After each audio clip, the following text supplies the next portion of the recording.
Hola, ¿qué tal? ¿Cómo están? Muy buenas noches. Bienvenidos a Combaters por Panamericana. A ver, una de las taras de los caviares es lo que se llama el wishful thinking, que es el pensamiento del deseo.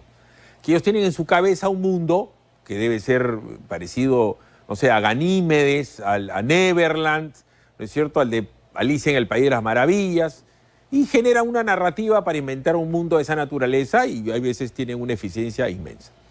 A diferencia mía, que yo soy un tipo práctico, yo creo en la primacía de la realidad. Primacía de la realidad es los hechos consumados. Ejemplo, a la segunda vuelta va a pasar el señor Sánchez y va a pasar la señora Keiko. No me gusta, no me parece que haya sido limpia la elección, sino ha sido una cochinada, pero los hechos te dicen que va a pasar quien va a pasar. Ahora bien, el caso, la noticia de hoy, y yo creo que es una noticia que va a asignar para el futuro un muy mal precedente, es el archivamiento del caso de Pedro Pablo Kuczynski. Porque, entre otras cosas, la acusación fue mal realizada, mal investigada, mal desarrollada. ¿Por qué? Por el equipo especial de José Domingo Pérez y de Bela Barba. ¿Cuál es el punto? El Mr. Kuczynski ha sido intermitentemente funcionario público, o primer ministro, ministro de Economía, ministro de Energía y Minas y tal. Y el señor Kuczynski no era empresario, era lobista. Haces gestiones, cobras un dinero. Te dan tal licitación, te dan tal ley, que puede ser H2 Olmos, que puede ser Villanueva de Lima, que puede ser lo que ustedes quieran. Como que fue. Entonces, el señor Kuczynski o cualquier otro funcionario de cara al futuro, lo que va a hacer es una empresa en Estados Unidos, porque Westfield Capital no era una empresa offshore, era una empresa inshore, o sea, era en Estados Unidos, dentro de Estados Unidos. En Miami, Coral Gables, el tipo tiene una empresa que la constituye, alquila un local, era una cuenta corriente, como le dijo a Víctor Andrés García Belaúnde. De ahí le depositaban al señor Kuczynski. ¿Y qué cosa le depositaban? Gestiones, H2 Olmos, Villanueva de Lima, no sé, lo que ustedes quieran. Entonces, ¿cuál es el punto? Desde ahí, él bombeaba para otras empresas de él. Westfield Capital, Dorado Asset Management, Latinoamérica, se compraba casa acá, casa en Ceneguía, lo que usted quiera. Pero era por el lobby. El hecho es que le han archivado porque el dinero era rastreable. La pregunta es, ¿por qué le pagaban? Ah, yo no sé, dice PPK, yo soy el dueño, pero el señor Sepúlveda, su chochera, su causa, es el que hacía las gestiones. Entonces, lo que ha hecho, desde mi punto de vista, el Poder Judicial el día de hoy es consagrar una manera de coimear. Porque pasado mañana cualquier otro senador, congresista, diputado, presidente, la presidenta Keiko o el presidente Sánchez, va a poder tener una empresa. Y como el dinero es rastreable, murió la flor. ¿Pero por qué le pagaban? ¿Y cómo ingresaba el dinero al Perú? Y Keiko se va a poder comprar una casa al costado, como la que se compró PPK en Choquehuanca, o una casa por aquí o por acá. Abre un pésimo precedente el que una persona sea archivada por un legalismo y por un formalismo. Esa para mí es la mala noticia del día, porque de cara al futuro me lo va a poder replicar el señor Sánchez, por dar un ejemplo. También vamos a hablar de los debates, también vamos a hablar de José Domingo Pérez, que va a terminar siendo de repente ministro de Justicia de Sánchez. O sea, él va a ser premiado luego de ser un pésimo fiscal y de haber hecho mal el tema, todo el tema del caso de Lavajato y el de Westfield, que es parte de, va a terminar siendo premiado como nada más y nada menos ministro de Justicia. ¿Saben cuál es la chamba del ministro de Justicia? Es el asesor legal del Poder Ejecutivo. Con estas malas noticias iniciamos Combaters. Esta noche en Combaters. Yo estoy muy feliz de que ocurra esto. Poder Judicial archiva investigación por presunto lavado de activos contra Pedro Pablo Kuczynski. Hemos sufrido mucho durante casi 15 años, desde el 2011. Además, los delirios del exfiscal José Domingo Pérez. Me siento preocupado por los aliados del fujimorismo, como el señor López Aliaga, que demanda un golpe de Estado y violentar a las autoridades electorales. Vamos a tratar de hacer un programa rápido porque hay un montón de cosas que tratar. Andy Carrión. ¿Está todo ok, no? Todo ok. Todo ok. Pancho Calisto, senador virtual, senador electo, ¿sí o Papelito no? manda, todavía falta. Papelito todavía manda. falta. ¿Qué tal, Andy? ¿Cómo está? Buenas noches, Philip. Hoy día has trabajado como alquilado por esto del caso Westfield. Exigen muchas explicaciones y quizás cuáles son las finalidades ulteriores también. Es por eso que en realidad la teleaudiencia necesita saber, con términos quizás a veces no jurídicos, realmente cuál es el alcance de la decisión que vamos a comentar. Cuando uno estudia en la universidad el delito del cuello blanco, es precisamente esto, ¿no? O sea, la coima pura y dura, toma tu sobre, para tu pollada, toma la plata y murió la flor. Pero estos mecanismos de las empresas offshore y las empresas de afuera exige una explicación que seguramente va a ser somera, pero vamos poniendo en orden las cosas. Ejemplo, primacía de la realidad. La votación al 100% prácticamente dice lo siguiente a esta hora de la noche o del día. Si pudiéramos, por favor, ponerlo en la pantalla. Keiko ha pasado a la segunda vuelta. Ahí está la votación de Keiko, 2.877.678. Segundo, Roberto Sánchez por 2.015.000. Tercero, Rafael López Aliaga con una cantidad de 20 y pico mil votos de diferencia. Rafael hasta el momento dice que no va a juramentar y todos ustedes sí. ¿Eso implica la aceptación de los resultados? No, porque lo que ha sucedido en el Perú es evidente y es fáctico de que hemos vivido un proceso de elecciones que para nada ha sido transparente y menos ha sido garantizado por la autoridad que es el Jurado Nacional de Elecciones, que tiene como fin, misión, en su MOF y en su ROF, garantizar la transparencia en un proceso electoral, y eso no es lo que hemos vivido en el Perú. Correcto. La justicia acá en el Perú no es célere. La injusticia sí es célere, porque la gente sufre mucho ante la injusticia casi de manera instantánea. La gente de Renovación, Rafael, aduce acá que ha habido delito electoral, le llama fraude. Y eso va a seguir una cuerda separada, por hablar en términos guachafos y abogadeles, el juicio que se le haga en el ministerio, por el Ministerio Público que tenga acusado a Corbeto y a Burneo de los suyos. ¿Cuántos años puede demorar eso?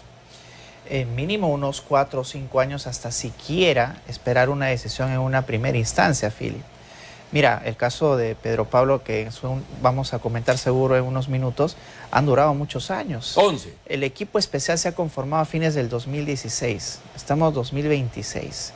Y este caso ni siquiera pasó a juicio.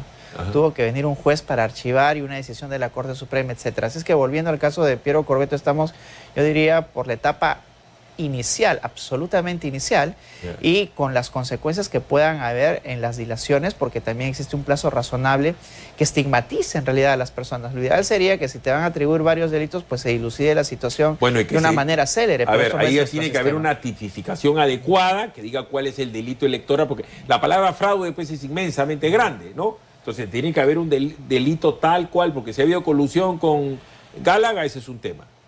La colusión con Gálaga fue detonante para la demora, es otro tema. Ustedes son conscientes que esto, Pancho, puede durar 7 años y que de repente en el año 2033 sabremos que hubo fraude. Bueno, por eso es que estamos viviendo lo que estamos viviendo en este momento, porque hasta el día de hoy no podemos ver a ciencia cierta, no podemos tener la información de qué cosa fue lo que sucedió en la elección anterior. A ver, avancemos. El Poder Judicial ha archivado el presunto lavado de activos. La coima es cohecho. La colusión es que tú te pones de acuerdo con alguien para perjudicar al Estado. Ejemplo, la desgracia que hemos vivido con H2 Olmos o con Villanueva de Lima. Por eso no es el tema, es el lavado de activos. La procedencia ilícita de un dinero a la cual tú blanqueas y lo conviertes en una casa en Choquehuanca. Veamos la nota. Yo estoy muy feliz de que ocurra esto. A sus 87 años, Pedro Pablo Kuczynski debe estar saltando de un pie, luego de que el Poder Judicial archivara definitivamente el caso por presuntos aportes ilícitos a su campaña presidencial del 2011. Hemos sufrido mucho durante casi 15 años, desde el 2011. El juez Richard Concepción Carguancho dispuso el archivo de la investigación por los delitos de lavado de activos y asociación ilícita para delinquir en el marco de los presuntos aportes de Odebrecht. ¿Qué queremos eliminar? Queremos acabar con la corrupción. declarar fundada la excepción de improcedencia de acción por los delitos de lavado de activos agravado y asociación ilícita para delinquir, articulada por la defensa técnica del investigado Pedro Pablo Kuczynski. En consecuencia, ordenó el sobreseimiento definitivo del presente proceso en lo que concierne a dicho imputado.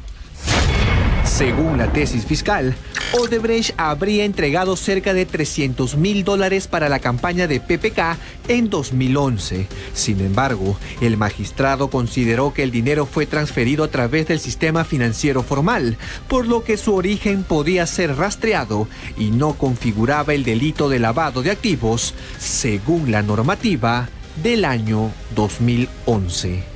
Esos 300,000 nunca estuvieron ahí, o sea, eso es una cosa inventada.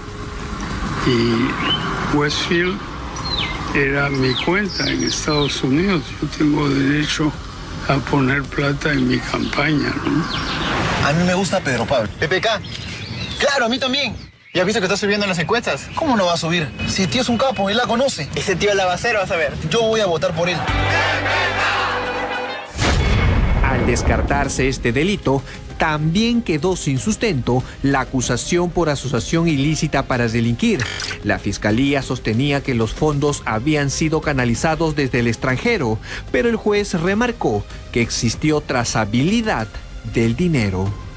Bueno, yo he propuesto que el sueldo de los policías debe subir 50% en 3 o 4 años. Lo de los maestros se va a aumentar, pero hay muchos otros sueldos que están retrasados, ¿no? Pero los problemas judiciales de PPK aún no terminan. El expresidente todavía afronta otros 2 procesos. El caso Westfield Capital e Irsa Norte, donde la fiscalía pide 35 años de prisión, y otra investigación por el presunto favorecimiento a Odebrecht en el caso Trasvase Olmos. Bueno, mire, yo no soy juez ni soy abogado, pero espero de que así sea, ¿no? Mientras PPK celebra este fallo judicial a su favor, las investigaciones que aún pesan sobre él podrían seguir marcando el tramo final de su vida política y judicial.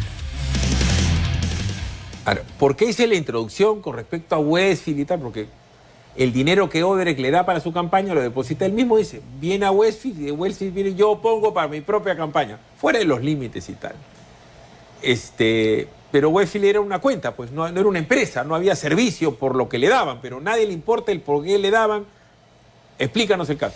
En rigor, la Fiscalía no analiza de manera minuciosa cuáles son los orígenes de ese dinero. Únicamente lo conecta con que tendría algún tipo de relación con Odebrecht. Y en el interín también habría tenido alguna participación Susana de la Puente, al menos con los $300,000. Y luego también analiza el monto de $50,000 de otro depósito que habría habido también para las campañas.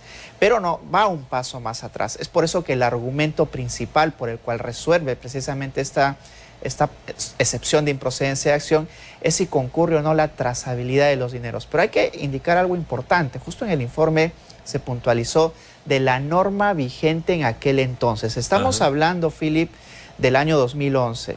Y el año 2011, la legislación de lavado de activos no solamente sancionaba el hecho de transformar, convertir, etcétera, dineros de procedencia ilícita, sino además agregaba algo importantísimo que limitaba la persecución de estos delitos, que era con la finalidad de ocultarlo de la persecución pública. Y claro, tú no ocultas de la persecución, es trazable. no lo ocultas de la persecución pública. Es por eso que este segundo supuesto es el que sirve precisamente para sustentar este archivo de la causa. Sin embargo, el día de hoy la norma no exige la finalidad de ocultar los dineros de la persecución pública. Pero entonces, una empresa, en ese momento todo el mundo decía que Odebrecht era absolutamente limpia, ¿no? O sea, además, PPK podría, no sé si lo argumentaron, que ellos no tenían cómo saber que eso era de fin ilícito, porque ahí es que el equipo especial habla de la caja 2, pero lo que voy es que era una empresa, una superempresa que le ponía plata para la campaña o lo que sea, que nadie sabe exactamente para qué, ni por qué, porque no hay recibo, no hay contrato, no hay factura, no hay nada, es un depósito. Y el depósito viene acá y bueno, y de acá Claro, puede ser un estímulo pernicioso para ver cuál es el origen del origen, ¿no? Es decir, Claro. cómo él obtiene los dineros que posteriormente va a disfrutar de su cuenta. Ya. Sin embargo, ese es un tema que no se entra a analizar aquí. Ya, pero esto, Pancho, abre realmente una caja de Pandora, pues. Senadores, congresistas, diputados, ministros, viceministros, presidentes. Abres tu cuenta, ¿no es cierto? Y ya está. Y abres tu cuenta en Estados Unidos, te depositan, te volvían plata, y te compras casa, te compras carro, financias tu campaña. Cualquier diputado, cualquier senador podría ser exactamente lo mismo. Bueno, pero yo creo que esto no se debe sustentar solamente en la trazabilidad del dinero, sino en el origen. ¿Y el por qué? ¿Por qué? O sea, ¿cuál es el producto? Si tú tienes una asesoría, tienes un trabajo que hacer, tienes que presentar un producto y este producto justifica el precio que se están pagando a través de una factura que debe ser bancarizada. ¿no es cierto? Digo esto porque ha piteado y con razón, veamos acá en la pantalla, el señor Ollanta Humala Tazo. Porque Ollanta Humala tiene el antecedente Keiko, que dice que los dineros de campaña no son lavado de activos, en esa época para colmo. Ollanta dice, el Poder Judicial ratifica por tercera vez que un aporte de campaña no es lavado de activos. En nuestro caso, el Ministerio Público ni siquiera pudo demostrar la entrega de un aporte mal habido. Entonces, ¿por qué yo sigo en prisión? Hoy nadie puede negar el acoso y persecución política que ha sufrido el nacionalismo. Llevo más de un año en prisión habiendo sido detenido ilegal e inconstitucionalmente. Seguiré luchando para encontrar justicia. ¿Cuál es el tema? Que a Ollanta Humala le da plata por la confesión de Belaúnde del Ocio, le envía plata desde Venezuela. Tan es trazable. Cayman Sac le da a una Total Solution, ¿sabe? O sea, le dan plata para Nadine y para él, y para la campaña. Pero lo que voy yo, en el caso de Keiko, o sea, ¿por qué Keiko dice, yo ni siquiera le han probado que ha recibido plata de Odebrecht? ¿Ollanta Humala debería salir libre? Yo creo que el día de hoy, Philip, ya se está sentando una interpretación casi homogénea dentro del sistema de persecución pública. Tenemos al Tribunal Constitucional, que en el caso de Keiko Fujimori, por ejemplo, dejó zanjado el tema de que no necesariamente un mero aporte constituye el delito de lavado de activos, independientemente de que pueda sí constituir otro delito, ¿no? Como el del financiamiento ilegal de partidos políticos, etcétera. La Corte Suprema también le ha tomado la posta, afirmó que el mero financiamiento no constituye el delito de lavado de activos. Y ahora vemos de que ya los jueces, que en cierta manera los jueces de primera y segunda instancia eran algo rebeldes a seguir los principios que estipulaban las altas cortes, vemos cómo Concepción Carhuancho ahora más bien ya se une a esta tesis que ha esbozado la Corte Suprema respecto a que el financiamiento, si no tiene una finalidad de ocultamiento, no necesariamente constituye lavado. Y con eso termino. En realidad, Concepción Carhuancho se ha visto obligado a decidir de esa manera. O sea, muchos creen de que ella decidió en base a su reflexión jurídica. No, no, porque aquí hubo una decisión previa que la Corte Suprema decidió a favor de Susana de la Puente, que era coautora, y esa es la imputación de este caso, en el financiamiento del año 2011, pero la Corte Suprema absolvió de los cargos precisamente en un recurso de casación. Entonces, iba a ser contradictorio de que este juez se pronuncie distinto a lo que ya hizo la Corte Suprema. Fíjate la desgracia, vamos a ver la nota, ¿ya? El caso Cocteles se ha caído, ¿correcto? Si se casa, este es una alita, por si acaso, del caso Westfield, ¿ya? El caso Westfield sigue su curso. Pero si se cae Westfield y se cae el caso de Ollanta Humala, ¿con qué se queda el equipo especial de este señor José Domingo Pérez? ¿Y con qué se queda el señor Vela Barba, que está mutuo? No ha habido.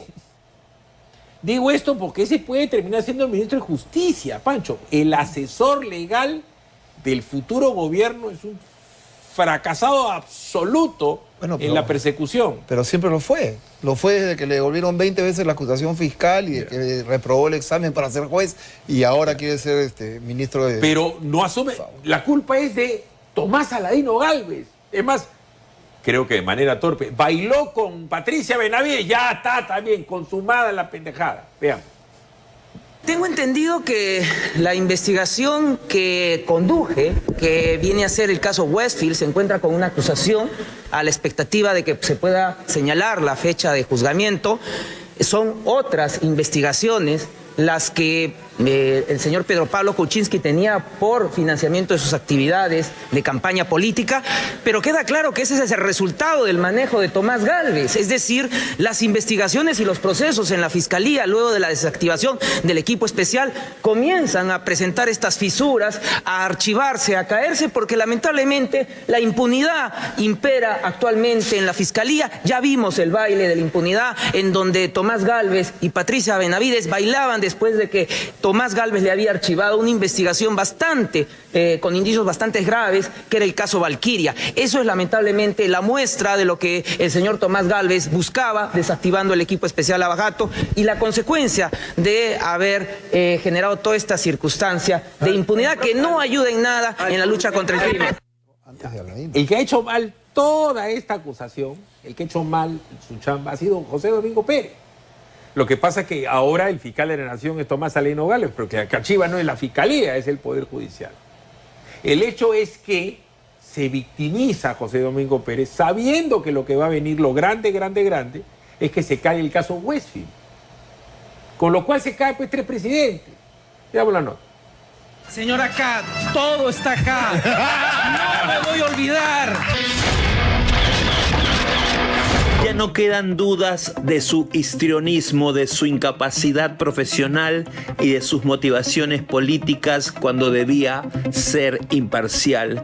El expresidente PPK cumplió arresto domiciliario desde abril del 2019 hasta abril del 2022 gracias a este retorcido personaje.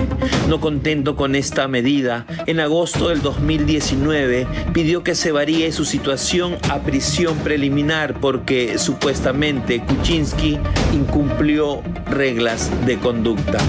Pero como el tiempo pone cada cosa en su lugar, en marzo de este año, el fiscal Figuretti no fue ratificado por la Junta Nacional de Justicia, mientras que hace unas horas el Poder Judicial archivó la investigación contra el expresidente por el delito de lavado de activos y asociación ilícita para delinquir por el supuesto aporte de $300,000 de Odebrecht a su campaña presidencial del 2011. Al igual que con el caso Cócteles, al otrora rockstar de la Fiscalía le habían devuelto el requerimiento acusatorio por el caso PPK. Cuando el Tribunal Constitucional dice ha habido 19 devoluciones de la acusación, pues recoge el discurso de los desinformadores, de la noticia falsa, de quienes han generado una estrategia de comunicación para cuestionar a partir de un hecho que es cierto. La devolución de la acusación es una figura procesal, pero agregan una mentira. Ha habido 19 devoluciones de la acusación, con lo cual quieren descalificar el trabajo de la Fiscalía. En sus alucinaciones, todos estaban en contra de su trabajo. Ni siquiera se daba cuenta que le devolvían sus acusaciones por estar mal planteadas y porque no cumplían lo mínimo necesario para ser admitidas. Él seguía soñando que la mafia complotaba contra él, mientras que la caviarada y buen sector de la prensa lo aplaudían a rabiar. En donde me han amenazado, pues constituye una situación de bastante preocupación. A otros fiscales los amenazan los extorsionadores. A mí me está amenazando la clase política. Por lo tanto, tengo que tener una preocupación y denunciar toda esta persecución que se está gestando. José Domingo Pérez bien podría ser un caso de análisis en el ámbito universitario. Debería ser citado como ejemplo de todo lo que un buen fiscal no debe hacer.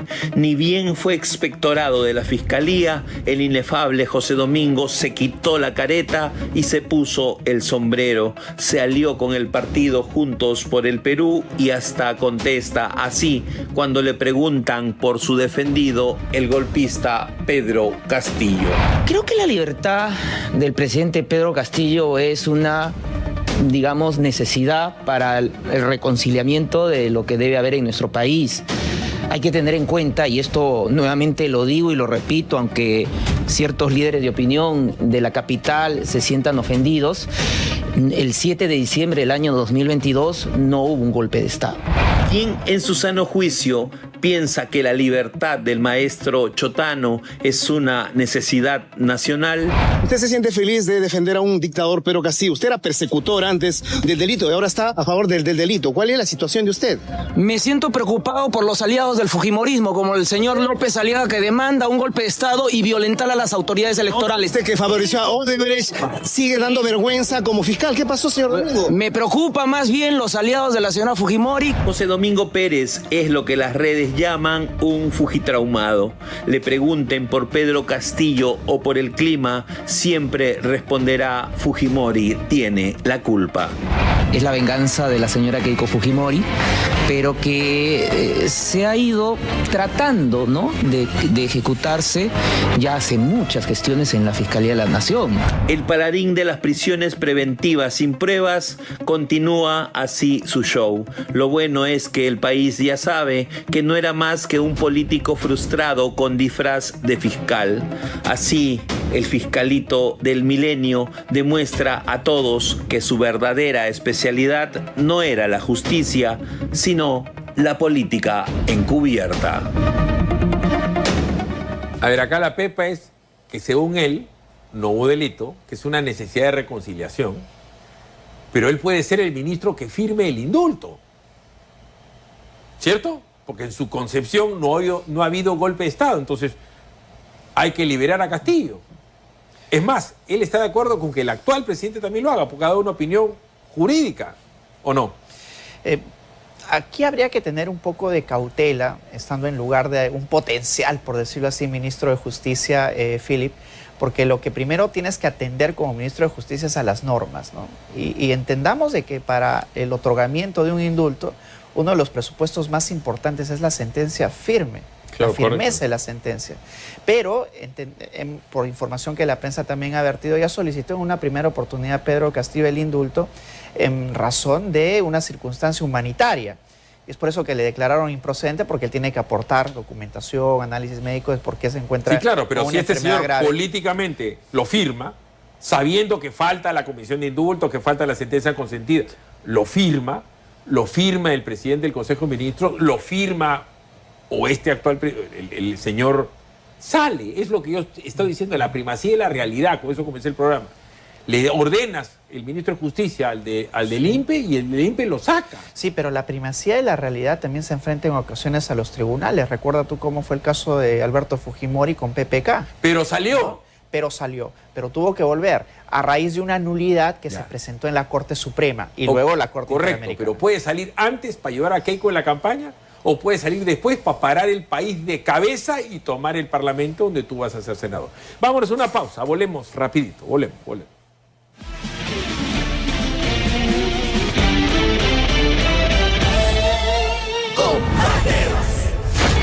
En 1981 nació el primer noticiero matutino del país. 15 presidentes marcaron nuestra historia. Crisis, terrorismo y momentos que pusieron al Perú a prueba. Guerras que cambiaron el rumbo del mundo. Y la llegada de la tecnología que transformó nuestras vidas para siempre. Hoy el Perú sigue cambiando. Y nosotros seguimos aquí, más cerca, más firmes y más comprometidos que nunca. Buenos días, Perú. 44 años informando. Con Martín del Pomar y Claudia Chiroque. De lunes a viernes desde las 5:30 de la mañana. Por Panamericana. Siempre contigo. En un país donde una reja divide distritos. Una idea enfrenta a hermanos. Un voto puede dividir a un país. Estamos cansados como población de toda la ola de injusticia, de criminalidad, de corrupción. Y todo parece estar polarizado. Nosotros vamos más allá de los hechos, buscando la historia completa. Porque aquí la verdad no solo se cuenta, se investiga, se escucha, se contrasta. 24 horas edición central, con Marisol García. De lunes a viernes a las 8:25 de la noche, por Panamericana. Siempre contigo. Todos los domingos a las 10 de la noche. López Aliaga le ha dicho directamente a Keiko, usted sabe que va a perder. Si quiere pelear, se va a pelear con sus sombras. Las preguntas incómodas que todos queremos escuchar. ¿Por qué es peligroso Roberto Sánchez y Antauro Humala? Roberto Sánchez es un comunista y Antauro Humala admirador de Sendero Luminoso. porque necesitamos respuestas. Para usted, ¿ha habido fraude, sí o no? Sí, podría considerarse un fraude. Sin rodeos, con Milagros Leiva. Todos los domingos a las 10 de la noche. Por Panamericana, siempre contigo. Los domingos en Panamericana. 2 estilos, 2 equipos, la misma convicción periodística. Informar la verdad, denunciar la corrupción y defender tus derechos. Minutos antes de las 8 de la noche, cuando el silencio incomoda y las verdades pesan, aparecen las pruebas, los nombres y los hechos, porque el periodismo investiga, contrasta y expone. Panorama, con Carla Muschi. Y a las 10 de la noche, el poder ya no tiene dónde esconderse. Las preguntas directas, las respuestas que incomodan a los protagonistas de la noticia. Sin rodeos, con Milagros Leiva. Para ti informarte es un derecho, para nosotros un deber. Panamericana, siempre con... Panamericana tiene todo el entretenimiento que necesitas. Estamos contigo. Todo lo que divierte, emociona, ayuda y sorprende. Estamos contigo. Si lo que quieres es reír con toda la familia, Estamos contigo. cuando quieres que tu voz sea escuchada, Estamos contigo. cuando todo lo pones en juego, hasta tu corazón. Estamos contigo. Y si lo tuyo es el chisme, Estamos contigo. Para vivir grandes momentos, estamos contigo, Perú. el mejor equipo del entretenimiento está aquí. ¡Buena! En Panamericana, siempre contigo. ¿Quieres ganar increíbles premios? ¿Tener votos adicionales para salvar a tu favorito? Y acceder a beneficios espectaculares, como la posibilidad de vivir una gala desde adentro. Entonces, esto es para ti. Ingresa a nuestra web y suscríbete ya a nuestros planes exclusivos. Porque ver la granja VIP todos los días ya no es suficiente. Ahora puedes vivir una experiencia exclusiva. Entra y entérate de todo. Empezamos con el tema del debate. Roberto Sánchez se pone cachoso y le dice si Keiko tiene miedo de debatir en Chota, cosa que no creo que debería tenerle miedo y que debería ir. Ahorita le vamos a contar a Pancho que sabe de esto. Nos vamos a Japón. Ya pues, escuchemos al hombre. En respeto a ese voto rural que ha sido discriminado, nosotros decimos que sea en Chota. Y si es que tiene miedo los asuntos identitarios, entonces yo le tendría que decir pues que vamos a debatir en Japón. Y no es el caso, ¿cierto? Entonces yo no temo de ir a ningún lugar. Vamos a San Marcos, la decana de América. Vamos a Chota. ¿Tú cómo entiendes esto? Porque yo entiendo que tú eras parte del equipo de seguridad de Keiko en la anterior elección. ¿Qué tan peligroso es ir a Chota, a Cutervo, a Selendín, a Cajamarca? No, este es más ruido que nueces, es lo que está haciendo ese señor. Ahora, si él está apelando a lugares como Chota, que él no es chotano para nada, pero que apele también a San Borja, pues, ¿no? Si vive ahí. Entonces, ¿de qué estamos hablando? O sea, y tratando de una u otra manera continuar con este estribillo de que estamos ninguneando el voto del interior y el voto de Lima. Porque Entonces, dijeron de Miki Torres que debata con la señora Curo, Brígida Curo. Ya, pero Miki tiene tu deformación pues, profesional. Tú no vas a dejar de ser Andy Carrión y tus argumentaciones son legales, forenses. Entonces, ya, pero la señora debate con Andy Carrión, pero la señora lo hace en aymara y en quechua, entonces ya se trastoca el tema y la argumentación no es lo importante, ni la habilidad es lo importante, sino todo se vuelve un show. Pero los debates son importantes, Andy. Es que son importantes, creo yo, incluso ahora del propio conocimiento de los vicepresidentes, Philip. El caso de Pedro Castillo lo ha demostrado, ¿no? Imagínate tú debatir también a Dina Boluarte, a primer, segundo vicepresidente, porque el día de hoy, con la inestabilidad que se generó, digamos, en el gobierno anterior, es posible también de que nos termine gobernando finalmente el primero o segundo vicepresidente. Yo creo que es importante, con las limitaciones y, digamos, estas pullas políticas que puedan haber, pero también el electorado tiene el derecho de conocer minuciosamente a quiénes va a elegir dentro de una plancha presidencial. Mira, el alcalde de Chota se ofrece a organizar el debate. Ya se hizo un show, ¿no? Va a haber debate. Keiko podría decir que también puede hablar en inglés, porque hay mucha gente joven que habla en inglés. Sería pues una locura, pero en fin, yo creo que le está corriendo al debate Sánchez y no debe correrle, porque además el Perú es un país machista. El hombre no se le corre a la mujer. Digo nomás, veamos. Nosotros ya hemos previsto escenario, sonido, garantizar toda la seguridad. Incluso tendremos que realizar todas las coordinaciones con la Policía Nacional del Perú y con nuestras rondas campesinas para que se dé todas las garantías y se desarrolle el debate presidencial a la altura, según las condiciones, sabiendo pues que aquí en nuestra provincia nos consideramos democráticos y respetamos totalmente la decisión de la población. Chota sería una de las ciudades más seguras para el debate presidencial, sabiendo que, sobre todo las ciudades de la costa, por el tema de la delincuencia, la inseguridad que se vive en los últimos años, no sería tan seguro, ¿no?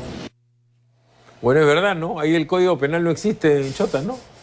Bueno, pero acá estamos priorizando el pito, la flauta, la matraca, la serpentina, a lo que realmente debe ser el debate. Claro. La profundidad del debate, el argumento, y eso es lo que hay que validar acá. Yo sí sugeriría que hay un debate, 3 debates, me parece bien. Un debate que hable del tema de la seguridad ciudadana, punto central, la seguridad ciudadana que tanta gente quiere.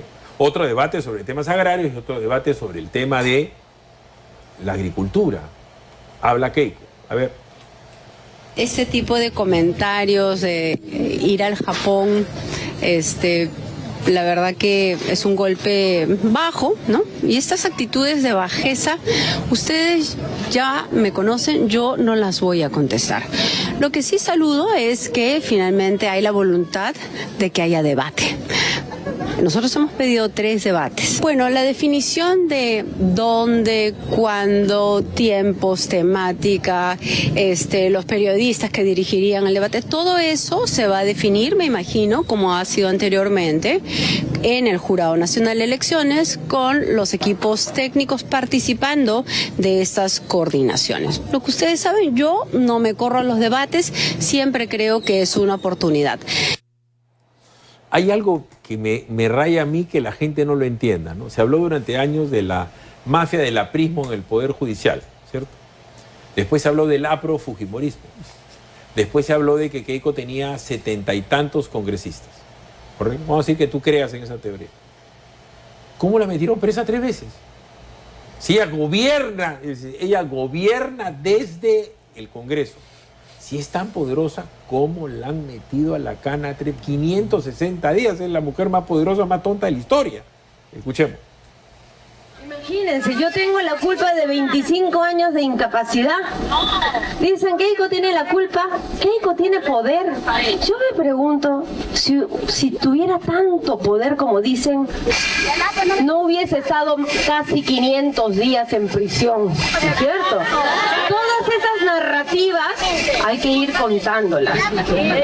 Pero ya nosotros hemos abierto los ojos y estamos cansados de tantas promesas falsas. Bueno, dicho sea paso, se pone en una caja de chelas, habla con un micrófono, es el papá. Pero a ver, Andy, en otro país, si tú fueras Ollantumala y te sacan por esto de acá, si tú fueras Keiko, que te han metido 500 días de cana, si tú fueras PPK, que te han perseguido, en teoría ellos deberían tener derecho a demandar al Estado. Por supuesto, el error judicial debe generar costos, y no solamente para el Estado, sino también para el funcionario, que puede hacer un uso arbitrario del poder, puede hacer un uso irregular del mismo, o puede beneficiarse directa o indirectamente de este uso de poder. Pero lamentablemente en nuestro país el error judicial no se sanciona, Philip. No solamente tenemos eventualmente algunos fiscales, porque hay muchos que sí actúan de acuerdo a la norma, de acuerdo a ley, sino también algunos elementos dentro del Poder Judicial que avalaron también este tipo de medidas que no se están tomando en cuenta. No solamente son los fiscales, ¿no?, sino quienes avalaban o quienes daban o quienes permitían estas decisiones. Como siempre lo dijo Rafael Vela, nosotros solo postulamos, es el Poder Judicial quien finalmente decide. En otro país, pues, los errores judiciales tendrían que en realidad demandarse y sancionarse. Pancho, la persecución por el tema del frontón, la persecución por el tema de Chavín de Huántar, la Embajada de Japón, dura 20 años, 25 años, y al final te dicen archivado. Bueno, el frontón tiene casi 40. Y te hago recordar que el almirante Gianpietri murió sosteniendo todavía el juicio en el frontón. Que dicho sea de paso, es un juicio que ya se ha determinado que no obedece a un delito de lesa humanidad, y ha sido hace 40 años, y no sé, acá el doctor me puede corregir, eso ya prescribió hace mucho tiempo. ¿no? Pero en fin, se registró un cortocircuito, una nota curiosa, ojalá que no le haya pasado nada a nadie, durante la visita de Roberto Sánchez a Andahuasi. Cortocircuito en el tele y una cooperativa, medio raro, ¿no? Veamos.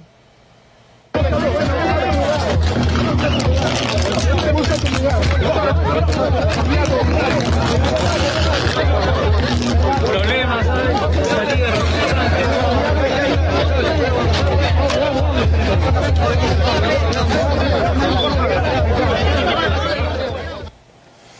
Yo sí veo falta de seguridad ahorita para los candidatos. Yo lo veo muy expuesto tanto a Keiko como a él. Así nomás caminan por la calle sin seguridad. Lo del cortocircuito puede ser una anécdota, pero todo el mundo los toca, los abraza. Así debería ser, ¿no? Bueno, hay protocolos que tenemos que observar en una campaña electoral. Mira. Hay una necesidad de todas maneras de interacción del candidato presidencial con la población, ¿no? Que no puedes evitar, ¿no? Claro. Pero tienes que tener diferentes anillos de seguridad que vayan a predecir cualquier cosa que vaya a suceder, ¿no? ¿Tú has visto estos chicos? Mira, ve. No, es un hechizo esa, y el tipo estaba hablando ahí, es un candidato a la presidencia. Bueno, el tema de seguridad parte desde que inspeccionar el lugar en el que se va a desarrollar la actividad, y eso no creo que se haya inspeccionado mucho con ese tipo de resultados, ¿no? Si lo inspeccionó Piero Corbeto. Es posible. Vámonos a una pausa, rapidito, vámonos a una pausa. Regresamos de inmediato para saber cómo va a ser esta cuestión de los debates. ¿En dónde, cómo, cuándo, quién lo organiza? Pausa, regresamos. En 1981 nació el primer noticiero matutino del país. 15 presidentes marcaron nuestra historia. Crisis, terrorismo y momentos que pusieron al Perú a prueba. Guerras que cambiaron el rumbo del mundo. Y la llegada de la tecnología que transformó nuestras vidas para siempre. Hoy el Perú sigue cambiando. Y nosotros seguimos aquí, más cerca, más firmes y más comprometidos que nunca. Buenos días, Perú. 44 años informando. Con Martín del Pomar y Claudia Chiroque. De lunes a viernes desde las 5:30 de la mañana. Por Panamericana. Siempre contigo. En un país donde una reja divide distritos, una idea enfrenta a hermanos.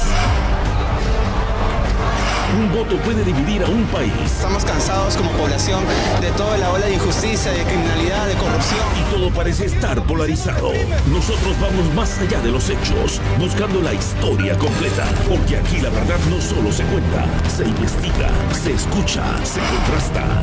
24 horas edición central, con Marisol García. De lunes a viernes a las 8:25 de la noche, por Panamericana. Siempre contigo. Todos los domingos a las 10 de la noche. López Aliaga le ha dicho directamente a Keiko, usted sabe que va a perder. Si quiere pelear, se va a pelear con sus sombras. Las preguntas incómodas que todos queremos escuchar. ¿Por qué es peligroso Roberto Sánchez y Antauro Humala? Roberto Sánchez es un comunista y Antauro Humala admirador de Sendero Luminoso. Porque necesitamos respuestas. Para usted, ¿ha habido fraude, sí o no? Sí, podría considerarse un fraude. Sin rodeos, con Milagros Leiva. Todos los domingos a las 10 de la noche. Por Panamericana, siempre contigo. Los domingos en Panamericana. 2 estilos, 2 equipos. La misma convicción periodística. Informar la verdad, denunciar la corrupción y defender tus derechos. Minutos antes de las 8 de la noche. Cuando el silencio incomoda y las verdades pesan, aparecen las pruebas, los nombres y los hechos. Porque el periodismo investiga, contrasta y expone. Panorama, con Carla Muschi. Y a las 10 de la noche, el poder ya no tiene dónde esconderse. Las preguntas directas, las respuestas que incomodan a los protagonistas de la noticia. Sin rodeos, con Milagros Leiva. Para ti informarte es un derecho, para nosotros un deber. Panamericana, siempre con... Panamericana tiene todo el entretenimiento que necesitas. Estamos contigo. Todo lo que divierte, emociona, ayuda y sorprende. Estamos contigo. Si lo que quieres es reír con toda la familia, estamos contigo. Cuando quieres que tu voz sea escuchada, estamos contigo.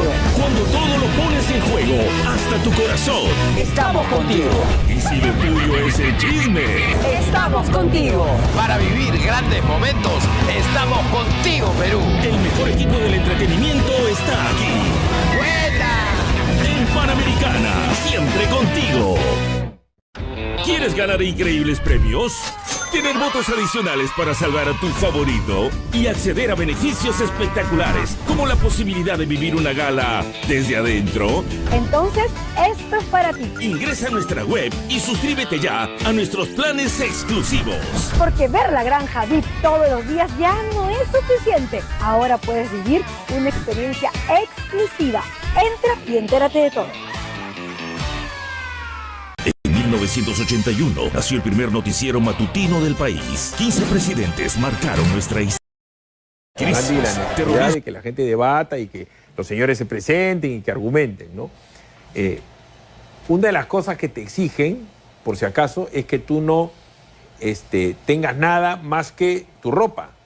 No puedes tú ponerte, por dar un ejemplo, tú no puedes poner una bandera del Perú, no te puedes poner insignias, no te puedes poner nada. La pregunta es, ¿va a debatir con sombrero? Pónganse a pensar, ¿va a debatir con sombrero? Porque podría debatir con su gorrito. Eso lo digo como anécdota y como provocación, ciertamente, como la de Marcial Vilela ahora frente a Sánchez. ¿Por qué elegir chota si usted no es originario de esa región? Claro, se hace pasar por falso cajamarquino, mintiendo a la gente, y ahora se olvidó el disfraz congresista. ¿Qué pasó con el disfraz hoy día? La peruanidad es desde Tumbes hasta Tacna, hasta Puno. El Perú de todas las sangres está en nuestras venas. Ya mira, esto porque es gracioso, la gente de repente no sabe. En el Perú pues hay rivalidades regionales, ¿cierto? Muy marcadas. Marcial Vilela, el reportero de Celendín, detesta a los chotanos, no es que no lo quiere, los detesta. También hay rivalidades entre puneños y arequipeños, y rivalidades, no sé, entre chiclayanos y trujillanos, etcétera, etcétera. Esto que parece una broma, creo yo, no debería ser motivo de desunión en el Perú, ¿no? Porque básicamente lo que están haciendo es, quieren dividir al Perú racialmente y zonalmente. Bueno, ellos tienen este discurso constante de generar división entre los peruanos, cuando lo más rico que podemos tener en el Perú es nuestra cultura, y la función de las diferentes razas y culturas es lo que hace más fuerte nuestra identidad nacional. Claro. Entonces, a eso es a lo que deberíamos nosotros apuntar, y no a seguir dividiendo a los peruanos y fracturando el país desde adentro del mismo Estado, porque este señor es un funcionario público, es parte del Estado peruano. Ajá. Entonces, no debería estar en un discurso de esta naturaleza, ¿no? ¿Cómo crees tú que deberían ser los debates? Yo sugerí, Andy, un debate sobre, no sé, pues seguridad ciudadana, Estado, seguridad ciudadana como prioridad, ¿no? Las políticas generales, porque aparentemente ese era el tema más importante. Y la verdad es que Sánchez no ha dado mayor propuesta sobre la seguridad ciudadana. Ha pasado a la segunda vuelta y es un tema que no le conocemos. También creo que la agricultura es importante, o sabe Dios qué, el de la economía. ¿Tú le darías temas a los debates? Mira, yo creo que los debates deben de estar en función a las reales necesidades que afronta nuestro país, ¿no? Por ejemplo, el tema de seguridad ciudadana. Es un tema importantísimo del cual ahora precisamente estamos flaqueando. El tema de la economía, la agricultura, la tecnología, que estamos olvidando durante mucho tiempo, y ahora ya nos encontramos frente a la inteligencia artificial que está sobrepasando ciertas actividades, pero que no se están promoviendo adecuadamente desde el Estado. Y muchas otras que en realidad tendrían que ver con también, diría yo, el interés que genera en la población, porque tú dijiste, hay alguno que otro candidato que puede olvidarse de un tema fundamental, pero que sin embargo, sin ese tema no podríamos proponer el desarrollo del país. Pero a ver, tú no eres ni siquiera un analista político, tú eres un académico y eres un abogado. Muchas veces te hemos llamado para preguntarte sobre las políticas de seguridad ciudadana porque involucran al Poder Judicial, al tema de las leyes, si son procrimen, por el legislativo, al tema del INPE, al tema de la Fiscalía. Pero ¿de verdad tú has escuchado alguna propuesta de seguridad ciudadana de parte del señor Sánchez? Ninguna.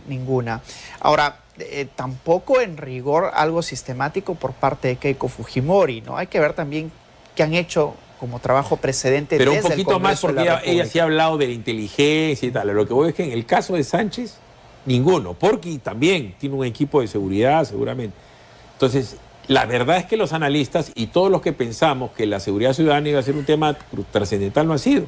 Ha sido más bien liberar a Castillo, cambiar el sistema el racismo y el clasismo. Así es. Él se ha victimizado y por eso ha pasado. Populismo al mango. Populismo al mango. Ninguna propuesta, menos aún técnica.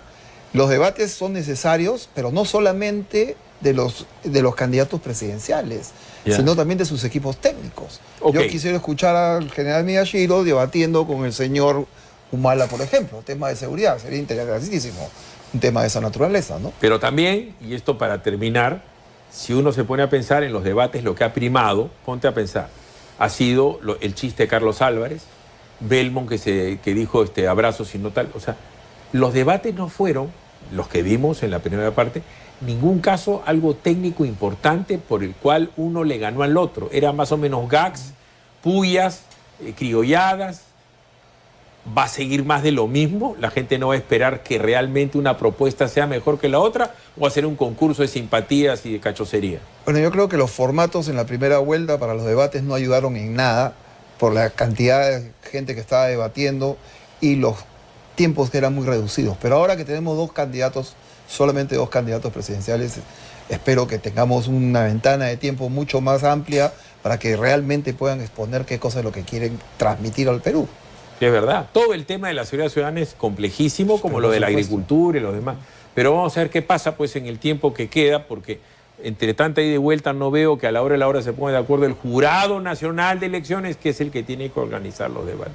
Señores, han sido ambos muy amables, muchas gracias. Gracias a ti, Señores, y ustedes han sido muy amables por su sintonía en Panamericana. Nos vemos el lunes en PBO.